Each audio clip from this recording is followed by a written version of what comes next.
a brilliant physicist and gifted leader of other scientists. Robert Oppenheimer helped contribute to U.S. victory in World War II, but his hidden personal life led to charges of treason and a premature end to his government service. After an early morning flurry of air raid sirens, the all-clear sounded. Bright golden sunshine beamed over the rush-hour bustle of teeming Hiroshima, highlighting the slender green leaves of the city's famous legions of willow trees. On this August day in 1945, the businessmen racing to work, children skipping off to school, and housewives beginning the day's traditional chores well knew after many bombing runs that the 2 or 3 US B-29 bombers off in the distance posed no threat. A serious attack would fill the sky with planes. Suddenly, as a survivor would recall, a blinding flash cut sharply across the sky. The skin over my body felt a burning heat. Dead silence. Then a huge boom, like the rumbling of distant thunder. At 8:14 a.m. local time, the bomber Enola Gay had released its single payload, Little Boy, and banked sharply away. Minutes later, the atomic bomb detonated, creating a white-hot glare that lit the heavens and giving rise to fierce winds. From a fireball that raged a quarter of a mile in diameter rose a mushroom cloud soaring to 30,000 feet. The incredibly intense heat, perhaps 3,000 degrees Celsius, instantly turned thousands of human beings into smoldering bits of black carbon. Thousands more lived a few seconds longer, until knocked dead by flying debris or buried beneath toppling buildings. Panicked, many dived into river waters that had become scalding hot. In the fiery maelstrom, perhaps as many as 200,000 died, up to half the city's daytime population. Something like 60,000 structures vanished. Scattered fires grew to conflagrations sweeping across the ruined city, and radiation poisoning began its silent work of bringing horrible, lingering death. On that day, August 6, 1945, a stunned world learned that man had harnessed the power locked within the atom in order to create an unimaginably destructive weapon. Until that epical explosion, only a few top military and political leaders had known the true story. For years, desperately straining to meet a deadline, a team of research scientists and technicians had been secretly trying to build this doomsday weapon. They had just barely succeeded, in large part because of the intelligence and inspiration of the distinguished theoretical physicist Robert Oppenheimer, then only 41 years old.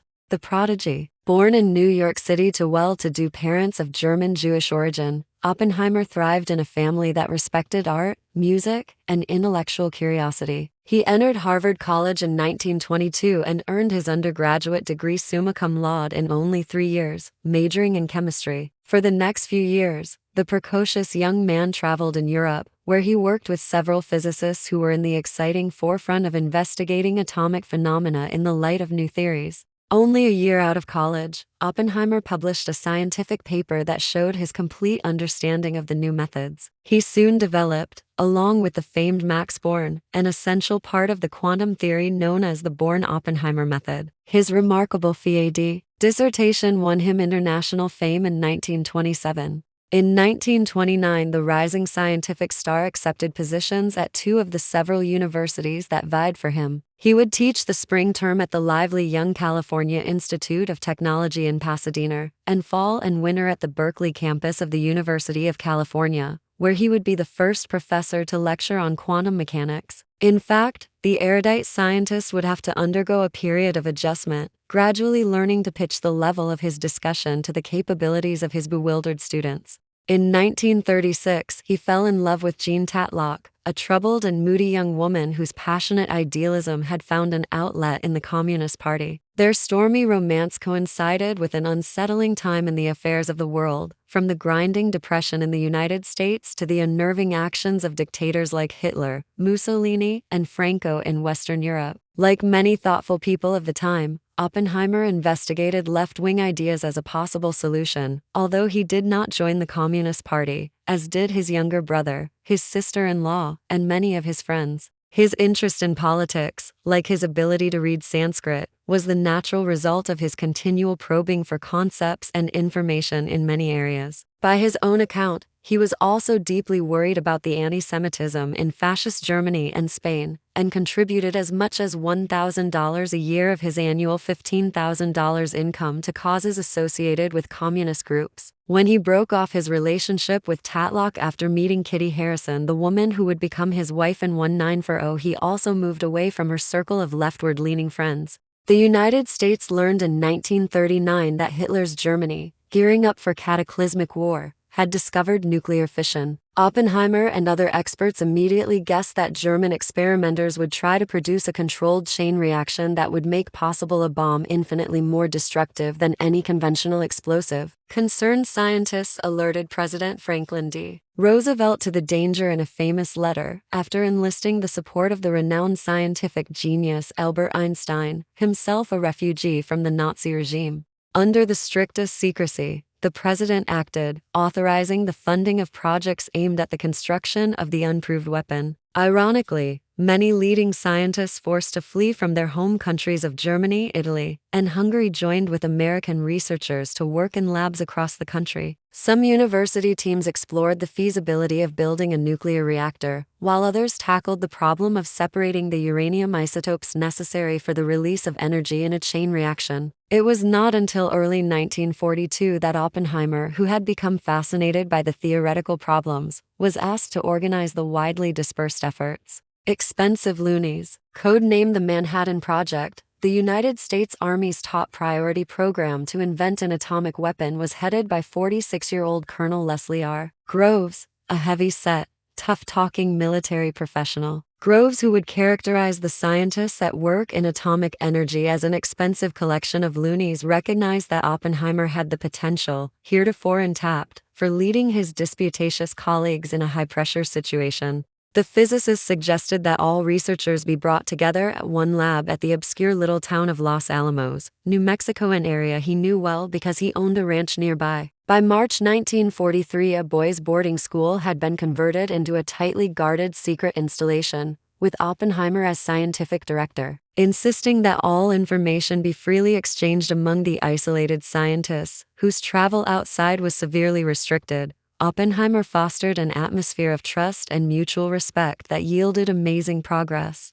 Driving himself unsparingly, he stayed on top of all developments in the complex effort, though his private life suffered terribly. His wife, hating the constrictions, began drinking heavily and became abusive to their 2 young children. But to the mixed assemblage of scientists, among them about a dozen current or future Nobel Prize winners, few of whom lacked strong ego, Oppenheimer was considered a leader of rare devotion and diplomacy. Most would give him the lion's share of credit for the project's eventual success. By December 30, 1944, Groves, now a general, could predict that the $2 billion spent on his assignment would yield a fully operative bomb by August 1 of the following year. But when Germany accepted defeat in May 1945, many of the Los Alamos researchers began to have second thoughts about actual use of the weapon. Would Japan not capitulate soon regardless? Should the United States be the first country in the world to employ such a terrible device? Harry S. Truman, who had succeeded to the presidency when Roosevelt died in office, appointed a committee, including Oppenheimer, to examine the likely consequences of setting off a nuclear bomb. The experts decided to recommend, with Oppenheimer's concurrence, that the first atomic bomb be dropped, without warning, on a major Japanese military target,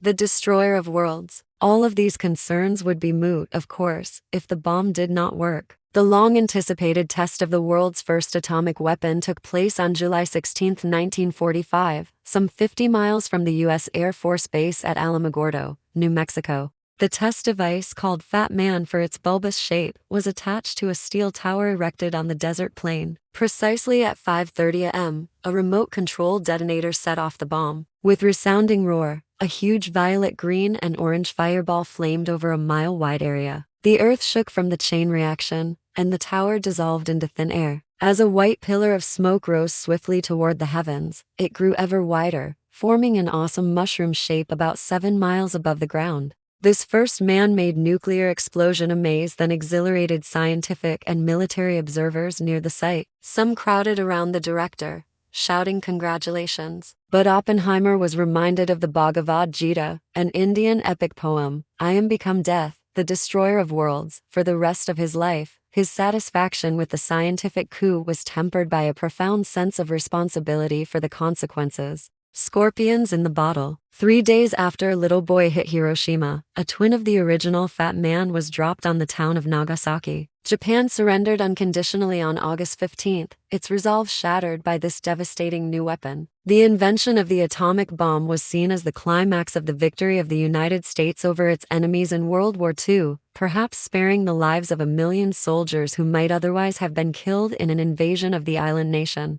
Already, however, the voices of skeptics could be heard, and Oppenheimer himself, 2 months after Hiroshima, predicted that mankind will curse the names of Los Alamos and Hiroshima. Nonetheless, he accepted appointment as president of the Science Council of the Atomic Energy Commission (AEC) the following year, thereby becoming the most influential advisor on nuclear matters to the government and the military. As the West and Stalin's Russia dug in for the post-war political stalemate called the Cold War, each side focused on a new arms race. Earlier than predicted, on August 29, 1949, the Soviet Union exploded its first nuclear device. Although many scientists involved in the Manhattan Project did not support the creation of new weapons, Oppenheimer's former collaborators Edward Teller and Ernest Lawrence came to believe that the national security of the United States required the speedy development of a hydrogen bomb. Oppenheimer was aghast. In his view, the two nuclear powers were already facing off like two scorpions in a bottle, each capable of killing the other, but only at the risk of its own life. With the proliferation of the projected new bombs, wars would no longer have winners and losers, only victims.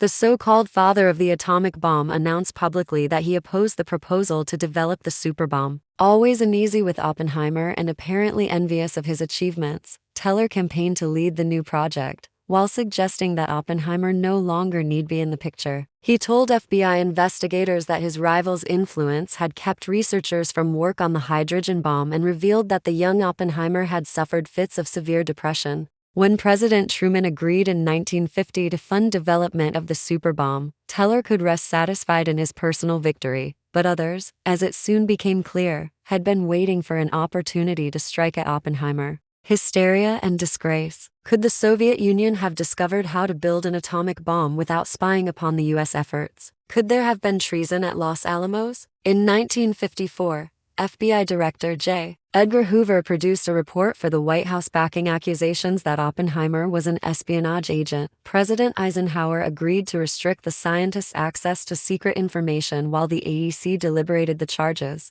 Intended as a secret proceeding in order to forestall a political outcry, the AEC hearings lasted 3 weeks, called 40 witnesses, and produced 3,000 pages of testimony and investigative material. Oppenheimer cooperated fully, being subjected to grueling, hostile cross-examination for 3 days, but his lawyers were denied access to relevant documents and even to portions of their client's testimony for security reasons. On the witness stand, the day's most respected nuclear physicists and other pillars of the establishment, including the retired General Groves, testified to Oppenheimer's absolute integrity and loyalty. The notable exception was Teller, who claimed that it would be wiser not to grant security clearance. On June 29, the EC's Special Security Committee voted 4-1 against restoring Oppenheimer's security clearance, though not finding him guilty of actually giving away secrets to foreign nations. His friendships in the 1930s, his love affair with Tatlock, and his opposition to the superbomb all weighed against him. First step into the atomic age. Quietly working in a lab in Berlin in 1938 as the world poised to erupt in war, chemist Otto Hahn and his pupil Fritz Strassmann had unwittingly made an epical discovery that would lead to that conflict's final act of destruction. After bombarding samples of uranium with neutrons, one of the atom's constituent particles,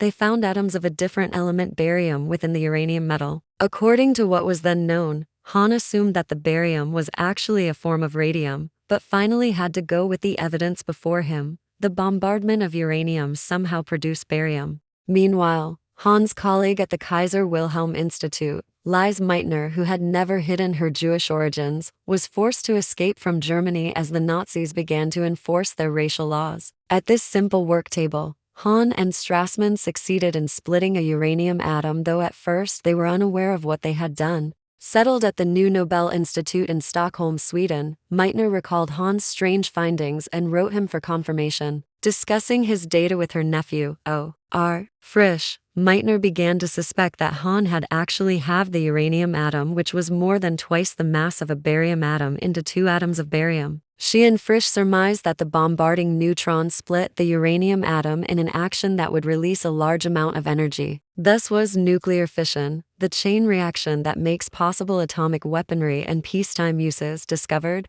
Within a fraction of a second, as the reaction snowballs, all of the atomic nuclei in any given amount of uranium would be split apart. From a kilo of uranium, the energy could become the unprecedented force of an atomic bomb or the fuel of a plant able to provide virtually limitless nuclear power. A time of fear. Although Oppenheimer was never called to appear before the notorious Senator Joseph McCarthy, his treatment by the FBI, the White House, and the AEC was undoubtedly the result, at least in part, of fear that the Wisconsin politician would eventually find the physicist a tempting target. The so-called McCarthy era, which would scar or destroy the lives and careers of innocent Americans, began in 1950. Only days after President Eisenhower announced that the Soviet Union had an atomic capability, the senator announced, "I have here in my hand a list of 205 that were known to the Secretary of State as being members of the Communist Party and who nevertheless are still working and shaping the policy of the State Department." In 1953, McCarthy became chairman of the Senate's Investigations Subcommittee, where staff members soon became aroused by a Fortune magazine article, unsigned, claiming that Oppenheimer had tried to discredit the Strategic Air Command and had once written a veiled suggestion that Air Force doctrine was based on the slaughter of civilians.